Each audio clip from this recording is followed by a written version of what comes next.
All right, Rob. Ja Morant. Rob G, give us the latest on this situation with Ja Morant. Yeah, the scuttlebutt. Yeah, if you guys missed any of Steve DeSager's update, this is what's going on. Ja Morant, Adam Silver addressed his situation briefly before the start of Game 1, and he suggested that they have uncovered a fair amount of additional information, and they will be announcing a punishment after the NBA Finals because doesn't want to distract from what's going on between Denver and Miami. So it wasn't even like we'll have our findings. He's saying it's a punishment. Yes, they already have it. And this quote might be the most damning one of all. He was asked by a reporter if they think that, a firm, lengthy suspension might be enough to get him to Ja Morant to change his ways, so to speak. And Adam Silver responded, quote, "I don't think we know yet what it will take to change his behavior." Well, you say that because, you talked with him. He was suspended. I know it was a slap on the wrist. Let's keep it real. Right. But it was but they thought that they did the right thing, Chris, and that he would, right. You gave him a chance, and you sat him down and talked to him.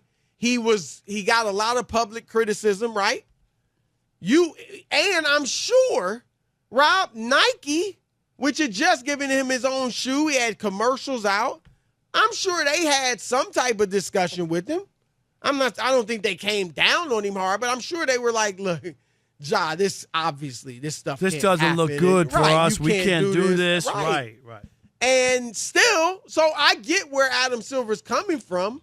And my concern right now, Rob, is, well, it's for Ja Morant. And obviously, you don't want him to hurt anyone else either. But it's for his safety and his well-being. And I do think that him having what do we talk about all the time, Rob? We've said it, punishment, discipline. Part of the reason you have it is to deter people, right, whether that's it be the plan, that person or other people from doing it again. Right, because when somebody gets stopped for speeding, and Chris, and you tell your friends, I got a $250 ticket, do you know what I mean?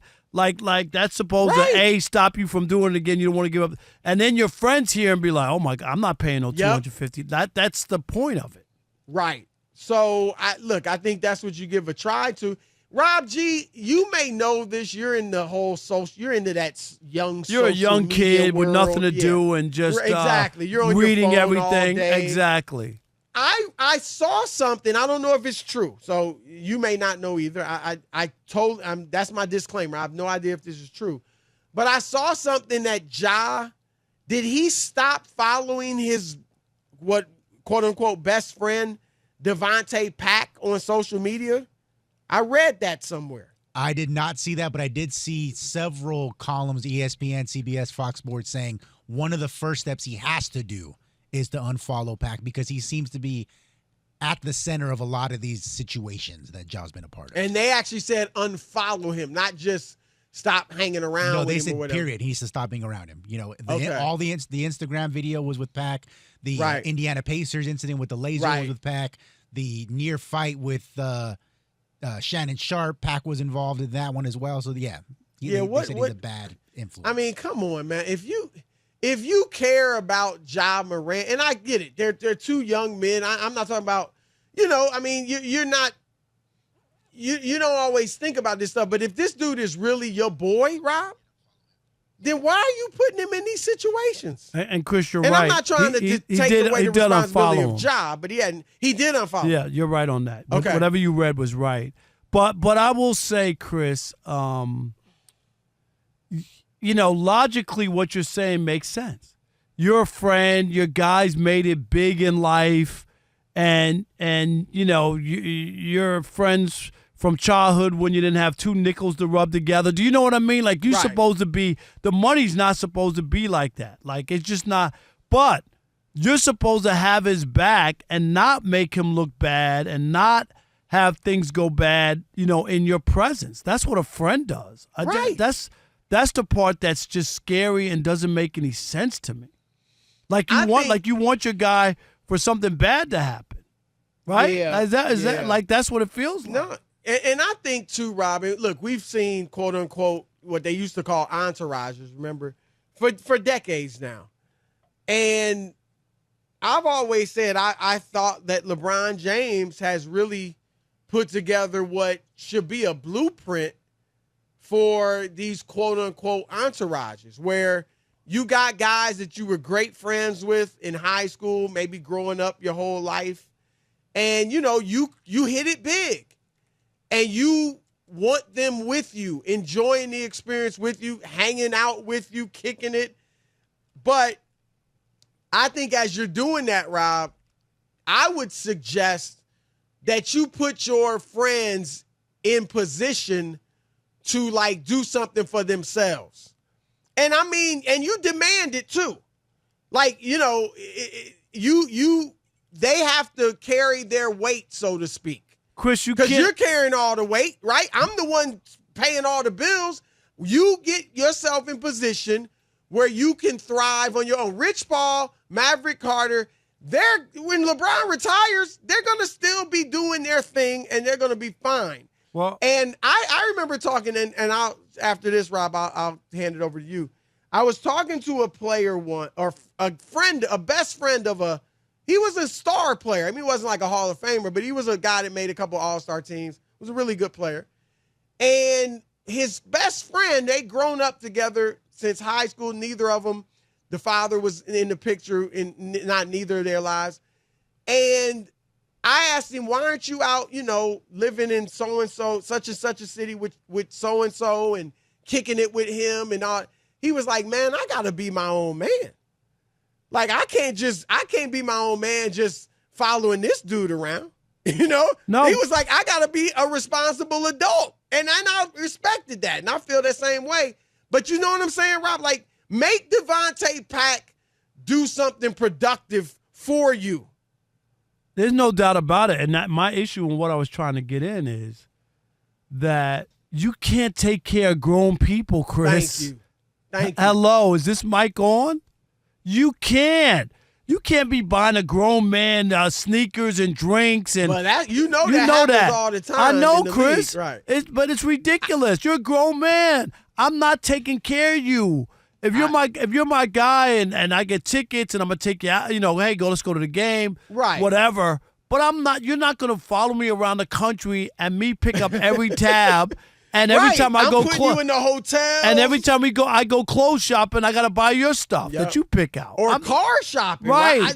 We've heard stories. Car shopping. Oh, you want one? Oh, yo, can you get me, man? That's dope. Let me get one of them. That type of stuff. Can't do it. And Rob, look, I didn't grow up in the hood.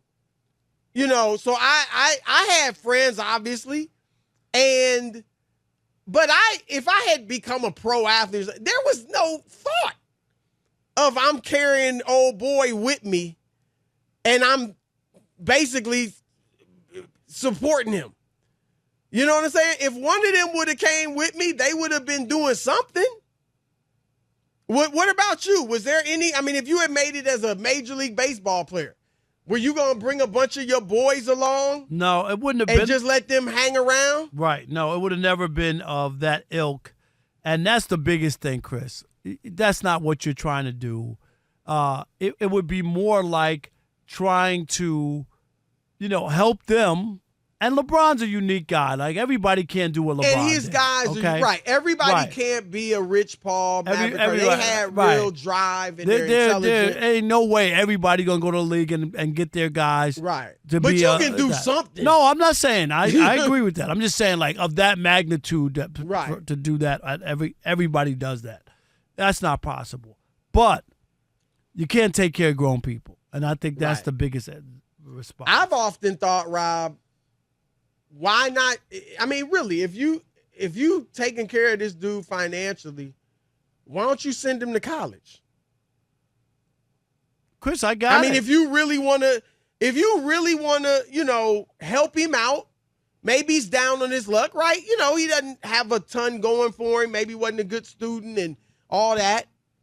You could send him to college, though. Chris, can I say this? And then he could come work for you when he's got some skills. Let me stop. Let me say this to you. I've said this for the last 25 years. For real. I'm not even kidding you. And a lot of people think it's crazy. I've been saying for the last 25 years, Chris, that non-violent, like criminals or people who, have gotten into trouble with the law, should be sent to like college instead of prison. Like seriously. Like, I'm going to send you, Chris, what it costs to send people to jail. Oh, it's way more. Way more Yep. if I send you to, Yep. and you got to go to college. You can send them to a good college. Do you see what I'm saying, Chris? With Like, the cost. I'm talking I about agree. non-violent. I'm not talking about people Right. kill people and all that. But people got in Well- trouble and say to make them, because what you want to do is make them be viable in the society so that they can have a role and they can be a provider, Chris, and they can earn a living and take care of their family. Going to prison is not, you get a Sometimes mark you on come your out thing. as a better criminal. Right, and you can't get a job. You never. Right. So you're Right. pushed to doing the stuff on the street because you can't make a living. I'm just Look, saying. It's interesting, but I mean, look, a lot of people would say that's not fair because obviously none of us, those that the law-abiding citizens, aren't going to college get that, for free. I get that, Chris. But what we I would- pay for them though. What we do is we wind up paying anyway. Well, that's why what I would suggest is fix up the prison. They don't have to be these dungeons that they are in a lot of cases. I'm not saying they have to be as beautiful as your typical college campus, but you can fix them up to some degree, and then not just have courses, because they have courses in a lot of them now. But I mean, it's like a college experience to some degree. You see what I'm saying, Rob? Right. Like maybe it's even co-ed, like you said, for a certain level of crime. Right. I'm not talking about murderers no, and things like I'm that. not talking about But yeah, I mean, I agree with you. I wouldn't just send them to the typical colleges that people go to for free, but you could certainly upgrade the prisons, and because the recidivism rate is astronomical. So to your point, but I think there's a reason for that. I don't know that they I think that's all part of the plan, the private prisons and all that stuff. So I think there's some deeper stuff there.